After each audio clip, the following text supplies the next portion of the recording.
El contingut en català, Què dir o què no dir d'aquest tema. Possiblement és un dels temes més presents avui en dia, però és que ja a nivell nacional, quasi bé. Qui ho diria fa uns anys que aquest tema seria un debat que es posaria sobre la taula i se'n parlaria tant? Oh, és que només fas contingut en català per moda. Oh, tu fes contingut en castellà i ara fas contingut en català perquè la gent es fa viral en català. Per exemple, jo mateix poso en català des de que vaig néixer i mai hagués pensat, fins fa ben poc, que crear contingut en català podria ser una bona opció. O sigui, jo pensava que era una tonteria. Jo, de fet, porto més de 10 anys creant contingut, tot i que no he tingut molt èxit perquè no tenia constància, els vídeos estaven zero currats, feien fàstic, sent sincers. Hi ha hagut èpoques que he creat més, èpoques que he creat menys. Però és que és el que us dic, el meu primer canal de YouTube es va crear l'11 de juny de 2014. O sigui, imagineu-vos el temps que fa que penjo merdes, tot i que ningú les miri, però penjo merdes. He fet gameplays, he fet vlogs, he fet reptes, he fet fins i tot streams. Vuelve a correr que te corto los cojones. Córrete en el... Pero a mí déjame en paz.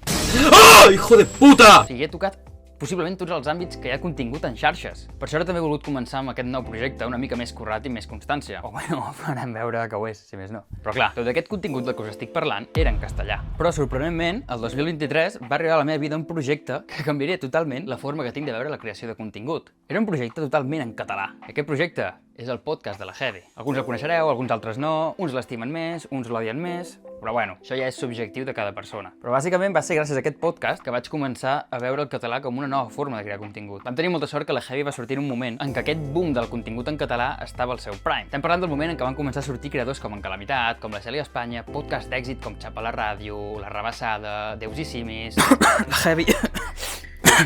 No, però de fet, aquest vídeo em va venir al cap gràcies a un comentari que va fer en Long en un dels programes de la Heavy. I va ser aquest propi comentari el que em va fer confirmar que havia de començar a crear contingut en català. I potser molta gent que em coneix li semblarà molt raro això, perquè jo he estat sempre el típic que només feia contingut en castellà, que només consumia contingut en castellà. Jo, de fet, sóc de la poca gent que aquí a Catalunya no ha viscut la seva infància el 90% mirant sèries de TV3 o coses per l'estil. Jo, al contrari, jo era dels que sempre mirava la tele en castellà. I potser molta gent pensarà que sóc un hipòcrita i que també m'he sumat a aquesta moda de la creació de contingut en català. Jo, sincerament, he començat a crear contingut en català principalment perquè actualment em trobo molt còmode parlant aquest idioma i fent contingut d'aquesta manera. Perquè, vulguis o no, és l'idioma que he estat parlant tota la meva vida. Des de l'escola, a casa, amb els amics... En general, el meu dia a dia era en català. Tot i que molta altra gent ara pensarà: hòstia, Marc, però tu vas anar a estudiar a Granada i vas abandonar literalment Catalunya durant 2 anys. Sí, és veritat, però bueno, pot ser que sigui aquest el fet que ha fet que encara valori més la llengua catalana i em vingui encara més de gust també començar a crear amb la meva llengua materna. Que sincerament segueixo estimant encara molt el castellà i si algun dia he de fer algun contingut en castellà no tinc cap tipus de problema i estaré encantat de fer-ho. Però bueno, tornant a tot això del que parlàvem, del contingut en català i del boom que ha tingut, d'on va sortir realment tota aquesta onada?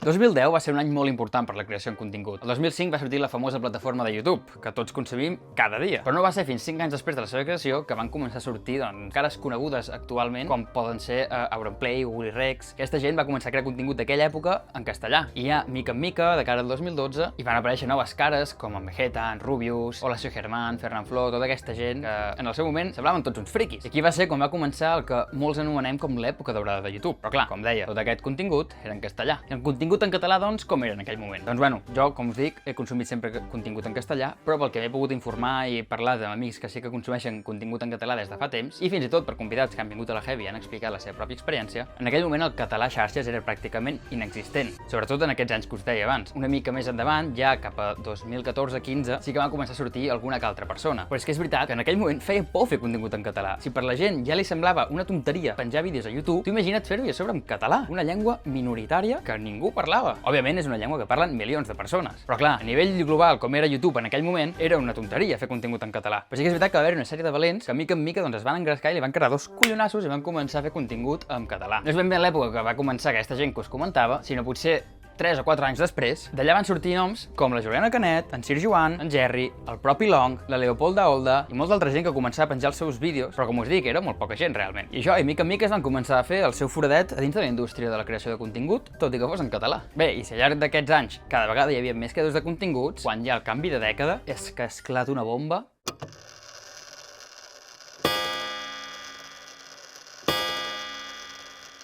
Arrel d'un succés que tots coneixem de sobres, i si no coneixes possiblement és perquè vas néixer després, i això em fa por, que estiguis veient un vídeo meu, i és que arriba la gran pandèmia. Arriba 2020 i apa, tothom tancat a casa. Per alguns va ser la pitjor època de la seva vida, per als altres va ser un moment de creixement personal increïble i per alguns visionaris la manera de començar a encaminar el seu futur. Crec que l'explosió de gent que va començar a crear contingut arrel de la pandèmia és el més similar. El baby boom que es va viure als anys 60-70. D'aquesta part no parlo tan profundament com a la d'abans perquè crec que tots els que estarem en aquest vídeo hem viscut aquesta etapa i no fa falta que m'esplai aquí. Però clar, això va ser un moment molt però que molt important per la creació de contingut, sobretot en català. Va ser un moment on es comença a democratitzar la creació de contingut en general i es comença a acceptar com un ofici. Perquè clar, fins a aquell moment la majoria de persones pensava que la gent que creava un contingut a xarxes, el que he dit abans, érem uns friquis o vivíem del cuento o qualsevol cosa. Bueno, vivíem, no he viscut de les xarxes en la puta vida, ni té pinta que ho faci. Però sobretot, és molt important perquè la gent comença a perdre-li la por a crear contingut en català. Hi ha tanta gent creant contingut que és necessari algú que comenci a crear aquest contingut amb la nostra llengua. I és el que deia al principi del vídeo. Hi ha gent que feia el seu contingut en castellà sent català i en aquell moment se n'adona de que realment on es troba més còmode és fent contingut en català. Un exemple molt clar, i que ens ho va dir a la Heavy també, és la pròpia Berta Roca. La Berta Roca va començar a fer contingut fa molts anys, però el feia en castellà. I no va ser fins després de la pandèmia, si no recordo malament, 2021 crec que va dir, que va començar a fer el seu contingut en català. Per això tampoc abans l'he posat quan he parlat dels pioners del contingut en català. Gràcies a la pandèmia també ha millorat molt una cosa que jo notava molt en el seu moment, i és el fet de que ja no es critica tant, que segueix fent, però ja no hi ha aquesta por de dir a xarxes que ets català. Perquè jo recordo quan creava el contingut que fins i tot amb una partida online contactaves amb algun tipus de creador en castellà i tu mencionaves que eres català, o fins i tot si creaves el teu contingut en català, era molt incòmode.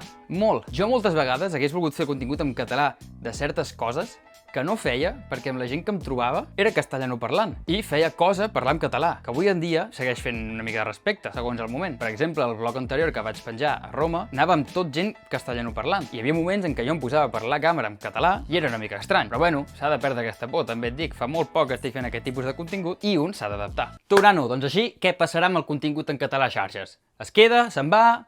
Què? Doncs mira, hi ha diverses maneres de mirar-nos això. Si ens ho mirem des d'una perspectiva com de gent de carrer, de gent que som experts en les tendències en la societat, doncs sí que dona una mica de respecte al tema del català. Principalment perquè cada vegada que anem al carrer, cada vegada s'escolta menys el castellà, sobretot a les grans ciutats. Jo, per exemple, que sóc de ciutat petita o poble, fins i tot, pots dir, doncs aquí es manté bastant bé el català. I a sobre és que sóc d'Osona, o sigui, quin millor lloc per mantenir el català ben parit. Però clar, com dic, a les grans ciutats ja és que fins i tot jo, quan vaig a un establiment, quan he de parlar amb algú pel carrer, ja cada vegada fa més respecte preguntar en català. I sí que és veritat que personalment és una cosa que faig molt malament, que és entrar directament a una persona parlant-li en castellà. Però clar, això mateix és el que preocupa que cada vegada es segueixi fent més. I això pot fer que cada vegada es parli menys el català i un dels motius pels quals podria desaparèixer xarxes. Això sí, he fet una mica de recerca, tot i que no ho sembli. Sí, he fet funcionant aquest després d'uns quants dies tenint-lo pagat, i tants dies, feia potser 2 anys que no el feia servir, crac. Però bueno, això, que hi ha uns estudis que va fer la Generalitat el 2023 que demostren realment el contrari. O sigui, aquests estudis es veu com cada vegada més joves parlen el català i això és una molt bona notícia. Perquè al final la gent que crea contingut majoritàriament és jove i quan més joves parlin català, més possibilitats hi ha de que més gent faci contingut en català. Però bueno, va, anant a lo important. A xarxes cada vegada veiem més contingut en català i més iniciatives per promoure'l. Jo, si m'he de mullar, crec que és una d'aquestes coses que han vingut per quedar-se. Però sí que és veritat que crec que pot arribar a una etapa d'estancament. Al final, el català té unes fronteres, tot i que cada vegada estan sent més àmplies, però per tant crec que la llengua també posarà les seves pròpies limitacions a l'hora de crear contingut. Tot i així, com va dir en Long, segueix havent-hi un mercat molt ampli d'ofertes actualment per crear contingut. Vull dir, hi ha un pilot d'àmbits que no han set coberts encara a nivell català. El propi exemple que posa en Long. Per què no hi ha encara un Miquel Montoro, però català, 100%? Per exemple, sé que hi ha un nano que fa contingut de tecnologia, que et parla d'intel·ligència artificial, de noves actualitzacions de telèfons i tecnologies mòbils. Això sí, ara més que mai, és el moment per crear contingut en català. És el moment de buscar un nínxol, fer-te el teu i començar a crear contingut sobre allò. Posaré un exemple que ens queda molt proper, que compartim de fet espai pràcticament amb la Heavy, que és el podcast de La Veu de l'Hoquei. Són 2 nanos, un d'aquí d'Osona i un de Barcelona, que es van ajuntar per començar a fer un podcast sobre l'hoquei. Òbviament l'hoquei és un nínxol que molta gent segueix. I aquests nanos, què van fer? Van veure un forat que no cobria aquest nínxol, se'l van fer seu i ara mateix són el podcast més popular d'hoquei. Per tant, i com a reflexió final d'aquest vídeo, si mai has pensat fer contingut en català sobre X tema, sobre el que sigui, però no t'atreveixes per por que et diguin, per pensar que no triomfaràs, perquè sigui, per qualsevol excusa que se't passi pel cap, fes-ho, tio, no hi perds res. I el català ara mateix està en el seu millor moment per crear contingut. Si fas contingut en català, t'estàs fent un favor a tu i estàs fent un favor als altres. I fins aquí el vídeo. Ja està. Fins aquí la meva reflexió. Bàsicament és el que penso sobre com està anant la creació de contingut ja en general, una mica. He intentat tocar una mica tots els temes, és un vídeo que no sé com quedarà realment, és un guió que he fet així ràpid i poc estructurat, però bàsicament he anat volcant una mica de les idees que tenia sobre el català i la seva presència a xarxes. He volgut expressar davant de la càmera perquè són temes que sempre és interessant escoltar després la gent què n'opina i si estan més d'acord o en desacord amb el que he dit. Així que espero la teva aportació als comentaris i ens veiem al pròxim vídeo. Like, comenta, subscriu-te i que vagi bé. Vinga!